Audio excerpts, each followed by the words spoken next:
안녕하세요. 바다처럼 넓은 말씀 시워즈의 박영석 목사입니다. 오늘 묵상할 본문은 데살로니가 후서 3장 6절에서 18절까지의 말씀인데요. 오늘은 6절 한 구절을 봉독하고 함께 묵상하도록 하겠습니다. 형제들아, 우리 주 예수 그리스도의 이름으로 너희를 명하노니 게으르게 행하고 우리에게서 받은 전통대로 행하지 아니하는 모든 형제에게서 떠나라. 여러분, 바울은 데살로니가 교인들에게 마지막 권면을 시작하고 있습니다. 뭔가 마지막 때에는 중요한 말을 할 것 같지 않습니까? 바울이 마지막까지 이들을 향해 권면하는 것을 보면 바울이 제일 걱정하는 것이 무엇인지 우리는 알 수가 있습니다. 여러분, 데살로니가 교회의 문제점은 오늘 봉독한 것과 같이 게으름이었습니다.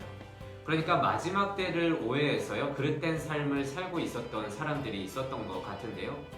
이는 마지막 때가 임박했거나 혹은 이미 도래했다고 오해를 해서 자신의 일을 멈추거나 그만두거나 스스로 격리한 채 지내는 성도들이 있었던 것 같습니다. 전서에도 그렇고 후서까지도 게으르다라는 말을 반복하고 있는 것을 보면 바울은 이를 상당히 염려하고 걱정하고 있는 것으로 보입니다. 여기서 게으르다라는 표현은 7절의 무질서와도 동일한 단어인데요. 그러니까 이는 보통 군대 용어로서 군인들이 전쟁을 앞두고 준비되어 있지 않을 때에 사용되는 단어입니다. 그렇다면 믿는 자들의 일상 가운데에서 게으름이란 주의 마지막 날을 준비하지 못한 모습이라고 말할 수 있겠는데요. 그러니까 군인들이 전쟁 전에 훈련되지 못하고 무질서하게 우왕좌왕한다면 군대로서 가치가 없겠죠. 성도들도 마지막 때에 게으르다면 성도라는 타이틀이 아마 무색해질 것입니다. 그렇다면 마지막 때에 바울이 이들에게 원하는 것은 무엇일까요? 간단하죠. 게으르지 않으면 됩니다. 그런데 우리는 보통 게으르다의 반대말을 성실과 꾸준함이라고 이러한 비슷한 단어들을 떠올리겠지만 바울이 말하는 그것은 아닙니다. 왜냐하면 삶 속에서 부지런하고 꾸준하다고 해서 하나님의 사람 그리스도인이라고 할 수는 없잖아요. 우리는 봉독한 6절을 통해 알 수 있듯이 사도들의 가르침대로 행하는 것, 그것이 이제 7절에도 이어집니다. 우리를 본받아야 한다고 말을 하는데요. 그렇다면 이것이 게으름의 반대일 것입니다. 그렇다면 그들이 가르친 전통은 무엇이고 무엇을 본받아야 할까요? 이전 큐티에서도 말씀드렸지만 간단합니다. 그 전통과 가르침이라는 것은 오직 하나, 말씀, 복음 예수 그리스도입니다. 내 삶 속에서 말씀이 기준이 되는 것이죠. 내 삶 가운데에서 예수 그리스도를 믿는 믿음이 기준이 된다는 것입니다. 성실과 부지런함이 어떤 한 사람의 나의 무기가 되는 것이 아니라 삶 속에서 말씀을 신뢰하면서 그것대로 따라가는 것이 게으르지 않는 것이고 바울이 가르친 가르침이고 전통인 것이죠. 여러분, 예수를 믿는다는 것은 삶의 모든 방식이 바뀌는 것을 의미합니다. 단지 믿는다고 하면서 말로만 하고 말씀이 중심이 되지 않고 내 뜻대로 한다면 죄송하지만 그것은 믿는다고 할 수 없습니다. 여러분, 믿는다는 것은 단지 종교 생활, 그러니까 어떠한 미션들을 클리어해 나가는 것이 아닙니다. 그러니까 나의 종교 생활, 오늘은 줄 성수를 했고 헌금을 냈고 또 양육을 했고 어디 행사에 참여를 했고 이러한 식으로 클리어해 나가는 미션이 아니라 실제로 그 말씀이 나에게 기준이 되어서 내 인생 전체를 바꿔놓는다는 거죠.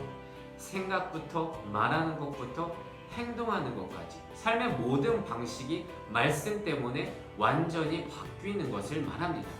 그러니까 말씀이 삶 그 자체가 되는 것이겠죠. 그래서 바울은 그들에게 밤낮으로 일하면서 복음을 전하였는데요.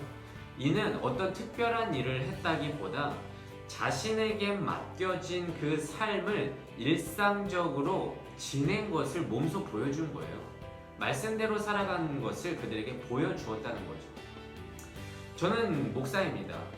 제가 일상을 살아갈 때 어떤 일을 할까요? 말씀을 공부하고 말씀을 가르치고 때로는 성도들을 만나면서 사랑과 하나님의 은혜를 전달하겠죠. 왜?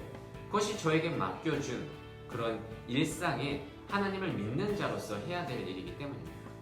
여러분들 각자 하나님의 달란트 가운데에서 인생 속에서 믿음으로 해야 될 일들이 있습니다. 그렇게 하나님의 말씀대로 살아가는 자가 마지막 때를 준비하는 그리스도인의 모습이라는 거예요. 여러분, 마지막 때는요, 로또가 아닙니다. 마지막 때에 가서 들어갈 수 있냐 없냐 이런 걸로 판명되는 것도 아니고요. 또한 이 마지막 때를 예를 들어서 들어간다 안 들어간다라고 한다면 벼락치기로는 절대로 통하지 않습니다. 여러분, 오로지 주가 허락하신 그 인생 가운데에서 말씀대로 성실하게 반복해온 자가 그 날을 두려워하지 않고 기쁨과 기대함으로 맞이할 수가 있는 것입니다. 마지막 날이 내일이라도 한순간 한순간 주의 말씀대로 일상을 살아내는 자, 이게 마지막을 살아가는 우리 믿는 자, 그리스도인의 모습이라는 것입니다. 그런데 가끔씩 이런 말 하는 사람들이 있잖아요. 목사님, 마지막에 죽기 직전에 딱 믿습니다 하고 천국에 들어가면 되지 않습니까? 이렇게 말을 하는 사람들이 있는데요. 그것은 솔직히 농담, 웃고자 하는 거고요. 여러분, 마지막에 내가 믿고자 해서 믿어지는 믿음이라면 그것만큼 쉬운 게 어디 있을까요? 일상 속에서 한 발자국씩 살아온 자가 하나님으로부터 믿음을 받고 그렇게 마지막 때를 맞이하는 거예요. 전혀 상관없이 살아오다가 마지막에 로또, 마지막에 벼락치기라는 것은 없다는 거죠. 여러분들, 종교개혁자 마르틴 루터는요, 이런 유명한 말을 했습니다. 물론 일각에서는 스피노자가 했다고 하지만 그것은 차치해 두고, 내일 지구가 멸망해도 나는 오늘 한 그루의 나무를 심긴다. 많이 들어보셨죠? 여러 해석이 있을 수가 있겠지만 오늘 내가 해야 되는 믿음의 모습이 내일 열매를 맺을 것을 소망하면서 일상을 살아내겠다는 결단, 이것이 성도의 마지막 모습이 아닐까요? 그래서 여러분, 오늘은 이렇게 기도하길 원합니다. 하나님, 마지막의 때가 왔다고 해서 게으르고 무질서하게 살아가는 것이 아니라 주어진 일상의 가운데에서 말씀대로 하루를 살아내는 한 발자국 한 발자국 일상을 반복하며 살아내는 그리스도인 되게 하여 주시옵소서. 그래서 오늘도 이 말씀을 붙들고 한 달 살아가는 모든 성도님들 되시기를 진심으로 소망합니다. 기도하겠습니다. 이 세상의 모든 사람의 인생을 사랑하시는 하나님, 감사합니다. 바울은 데살로니가 성도들에게 마지막까지 게으르지 말 것을 권면하였습니다. 이는 단순히 성실함을 넘어 주의 날에 이르기까지 말씀대로 일상을 살아내라는 명령임을 깨닫습니다. 하나님, 주의 날은 벼락치기가 안 됩니다. 지금부터 하루하루 성실하게 말씀대로 반복되는 신앙의 하루를 살아내는 우리 되게 하여 주시옵소서. 감사드리며 이 모든 말씀 예수님의 이름으로 기도